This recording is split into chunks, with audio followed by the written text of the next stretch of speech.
Upcoming 'పాపే మా జీవనజ్యోతి' ప్రోమోలో ఇక జీవన అయితే వాళ్ళ పెద్దమ్మతోటి ఈ విధంగా మాట్లాడుతూ ఉంటుంది. పెద్దమ్మ, ఇప్పుడు ఏం చేద్దాం చెప్పు, ఈ సమస్య నుంచి మనం ఎలా తప్పించుకోవాలి? ఆ పద్మమ్మకు కూడా నిజం మొత్తం తెలిసిపోయింది. ఇప్పుడు ఆ పద్మమ్మ వెళ్ళి మా అమ్మ నాన్నకు కూడా ఆ నిజాన్ని చెప్పేస్తుంది. ఇప్పుడు ఎలా తప్పించుకోవాలో నాకు ఏమాత్రం కూడా అర్థం కావటం లేదు పెద్దమ్మ అని జీవన టెన్షన్ పడుతూ ఇంద్రమ్మతో అంటూ ఉంటుంటే, అప్పుడు ఇంద్రమ్మ జీవనతోటి, ఇది ఒక్కరి సమస్య కాదే, అందరి సమస్య. నిజం అనేది ఒక్కరికి తెలిసినంత మాత్రాన ఏం కాదు. అదే అందరికి తెలిస్తే అలా అంతా ఆ నిజం మొత్తం స్ప్రెడ్ అయిపోతుంది. ఇప్పుడు మనం ఏం చేయాలంటే అందరికి తెలియకుండా ఆ సంఖ్యను తగ్గించుకుంటూ రావాలి.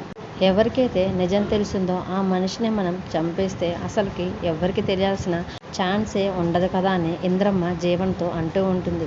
అప్పుడు జీవన ఇంద్రమ్మ మాటలకు ఒక్కసారిగా షాక్ అవుతుంది. ఏంటి పెద్దమ్మ, నువ్వనేది పద్మమ్మని చంపేయాలంటున్నావా? అసలు నువ్వేం మాట్లాడుతున్నావో నీకు అర్థమవుతుందా అని జీవన వాళ్ళ పెద్దమ్మతో అంటూ ఉంటుంటే, నాకు అర్థమవుతుంది, ఈరోజు రాత్రే వెళ్ళి మనం పద్మమ్మని చంపకపోతే పద్మమ్మకు తెలిసిన నిజం మన పీక తాడే చుట్టుకుంటుంది. పద ముందు వెళ్ళి ఆ పద్మమ్మని చంపేద్దామని జీవన ఇంకా వాళ్ళ పెద్దమ్మ ఇద్దరు కలిసి పద్మమ్మ ఇంటికి బయలుదేరుతారు. అక్కడ పద్మమ్మ నేలపై దుప్పటి కప్పుకొని ఒక్కతే పడుకొని ఉంటుంది. అలా పడుకొని ఉన్న పద్మమ్మని దగ్గరికి జీవన వాళ్ళ పెద్దమ్మ ఒక్కసారిగా వచ్చి జీవన పద్మమ్మ కాలని గట్టిగా పట్టుకుంటే, వాళ్ళ పెద్దమ్మ మాత్రం పక్కనే ఉన్న ఒక దిండును తీసుకొని పద్మమ్మ ముఖం మీద గట్టిగా ఒత్తి పడుతుంది. వెంటనే నిద్రలోంచి లేచిన పద్మమ్మ ఎవరు ఎవరు అని అడుగుతున్నా కానీ ఇంద్రమ్మ మాత్రం గట్టిగా తలదిండుని ఊపిరాడకుండా పద్మమ్మ ముఖంపై గట్టిగా పెడుతూ ఉంటుంది. జీవన కూడా పద్మమ్మ కాళ్ళని వదలకుండా గట్టిగా పట్టుకొని ఉండేసరికి కొంతసేపటి తర్వాత పద్మమ్మ తన ప్రాణాలని కోల్పోతుంది. పద్మమ్మ తన ప్రాణాలని కోల్పోయిన తర్వాత ఇటు జీవన అటు వాళ్ళ పెద్దమ్మ ఇద్దరూ కలిసి పద్మమ్మను వదిలేసి అక్కడ నుంచి వెళ్ళిపోతారు. మరోవైపు ఆనంది తెల్లవారేసరికి వాళ్ళ అమ్మ దగ్గరికి వస్తుంది. అమ్మాయి ఏంటి తెల్లారి ఇంతసేపు అయినా కానీ లేవకుండా పడుకొని ఉంది ఏంటి అని పద్మమ్మ రూమ్లోకి డోర్ తీసుకుని ఆనంది లోపలికి వస్తూ ఉంటుంది.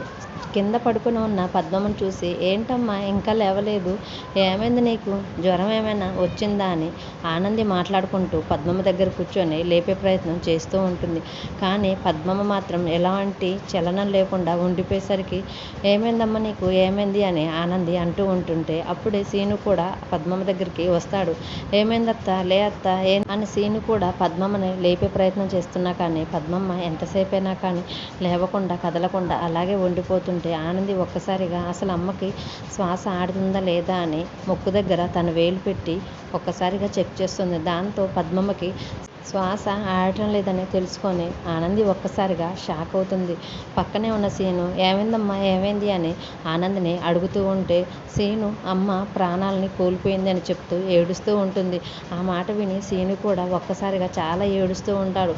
ఇంతటితో ఈ ప్రోమో అయిపోతుంది. ఈ వీడియో కనుక మీకు నచ్చితే ప్లీజ్ లైక్ చేసి మన ఛానల్ని సబ్స్క్రైబ్ చేసుకోండి. Thanks for watching.